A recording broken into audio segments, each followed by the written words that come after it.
We tend to be familiar with claims being made which are then challenged by the skeptical, who demand proof before they will accept the claim as true. Indeed, when we think about it, this is the way most infomercials on television are constructed, whether it be for weight loss or beauty products, household cleaners, or appliances. Before and after pictures are demanded and produced as proof that the claims made about the product's effectiveness are true. So this gospel story today about Thomas is certainly a familiar one to us on two levels.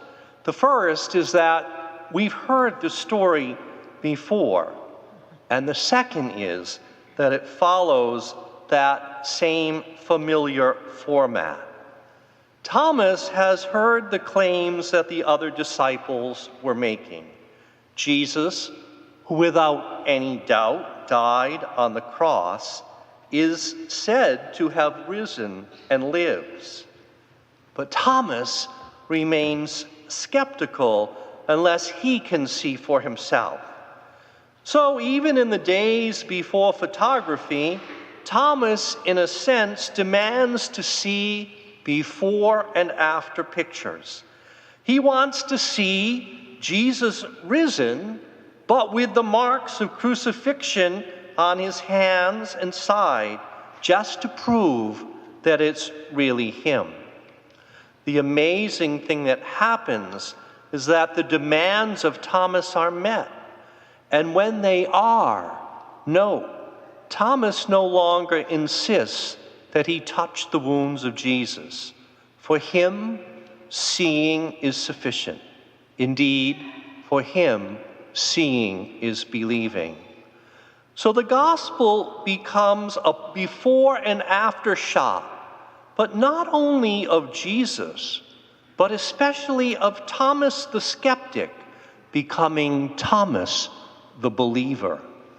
The gospel account, then, is given to us not only as testimony of the resurrection of Jesus, but also of the power of an encounter with the risen Lord, the power that changes hearts and minds.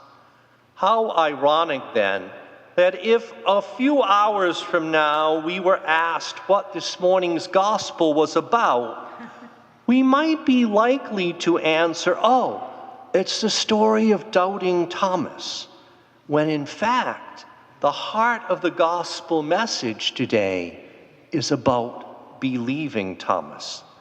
Indeed, one of the most profound confessions of faith in any of the Gospels is found in this simple scene when Thomas, before the risen Jesus, declares him to be his Lord and his God. Yet it is easy to overlook the dramatic change in Thomas should we focus only on Jesus and forget that the New Testament accounts of the resurrection the Lord's disciples as well as they are about him. For the most convincing proof of the resurrection of Jesus will be his ongoing presence and power in the lives of those who will place their faith in him, moving them thus from confusion to understanding, from doubt to faith, from despair to hope, from fear to courage. Then the good news is not only about Jesus who is risen from the dead, but about Jesus risen, raising his disciples to a new life, a life of faith, freed from all that might prevent them from being what he is calling them to be and doing what he is asking them to do. This is evident especially in the book of the Acts of the Apostles, which recounts the life of the disciples after the resurrection and ascension of Jesus. Disciples who are depicted in that book, as in today's account, as fearlessly and freely carrying on the work of Jesus. So let us take care not to refer to today's gospel as that of the story of doubting Thomas, but more accurately as the before and after shot of doubting to believing Thomas, lest we forget that our encounter with the risen Lord is intended to be as equally life-changing. For we too gather here on the first day of the week, and through word and sacrament, the risen Lord comes among us just as he did in the upper room with his disciples after the resurrection. Indeed, Jesus comes among us here to speak to us and invites us to dine with him in order to change our lives by the power of his risen life.